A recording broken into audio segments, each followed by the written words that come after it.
এই ঝগড়ার চরকে আমরা শান্তির চরে পরিণত করতে চাই মাননীয় প্রধানমন্ত্রীর নেতৃত্বে। আমি যদি সরকার গঠন করতে পারি, এদেশের শিক্ষকদের চাকরি জাতীয়করণ করব। ওনার এই ঘোষণার সময় আজকের যিনি আমাদের মাননীয় মহাসচিব বিএনপি বাংলাদেশ জাতীয়তাবাদী দলের, সেখানে উনি ছিলেন, মাননীয় শিক্ষামন্ত্রী তৎকালীন ডক্টর উসমান ফারুক সাহেব ছিলেন, খায়রুল কবির খুকন সাহেব ছিলেন, আমানুল্লাহ আমান সাহেবরা ছিলেন, জয়নুদ্দিন ফারুক সাহেব সেদিন ছিল। সুতরাং আমি চাই মাননীয় প্রধানমন্ত্রীর যে ঘোষণা, সেই ঘোষণার বাস্তবায়ন করতে হবে। নন এমপি শিক্ষকদেরকে এমপিভুক্ত করতে হবে এবং এফতাদিয়া মাদ্রাসার শিক্ষকদেরকেও এমপিভুক্ত করার আওতায় আনতে হবে। সুতরাং এই বিষয়গুলি যদি আমরা না আনি, শিক্ষায় আমরা বলবো যে শিক্ষার উন্নয়নের কথা বলবো, শিক্ষকদেরকে অভুক্ত রেখে তো শিক্ষার উন্নয়ন করা যাবে না। শিক্ষা যদি জাতির মেরুদণ্ড হয়, শিক্ষক হবে শিক্ষার মেরুদণ্ড, সেই শিক্ষকদেরকে অভুক্ত রাখা যাবে না।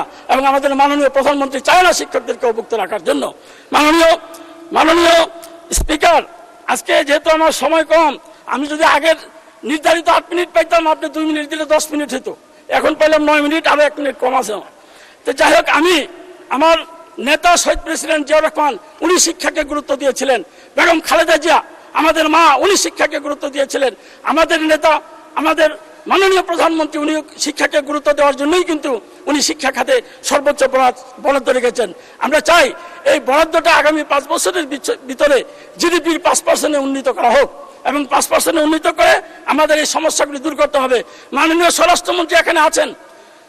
আমাদের যে পুলিশ, আমার যে এলাকা, সেই এলাকার পুলিশ প্রশাসন, তাদেরকে যদি বলা হয় যে ইয়াবা ব্যবসায়ীদেরকে ধরেন, ওনারা বলে কিভাবে ধরবো, আমার তো নাই, ওই যে গাড়ি নাই, পরিবহন নাই, তাদেরকে গাড়ি দেন প্রয়োজনে, কিন্তু তাদেরকে ধরার একটা ব্যবস্থা করেন এই মাদক সেবনকারীদের। কিন্তু মাদক সেবন যারা করে, আমাদের পুলিশ বাহিনীর অনেক সদস্য এর মধ্যে জড়িত, ডিলার ব্যবসায়ীদের সাথে তারা সরাসরি জড়িত। সুতরাং এই পুলিশ তো আওয়ামী লীগের পুলিশ, এই প্রশাসন ইউনো ডিসি যারা আছে তারা আওয়ামী লীগের ইউনো ডিসি।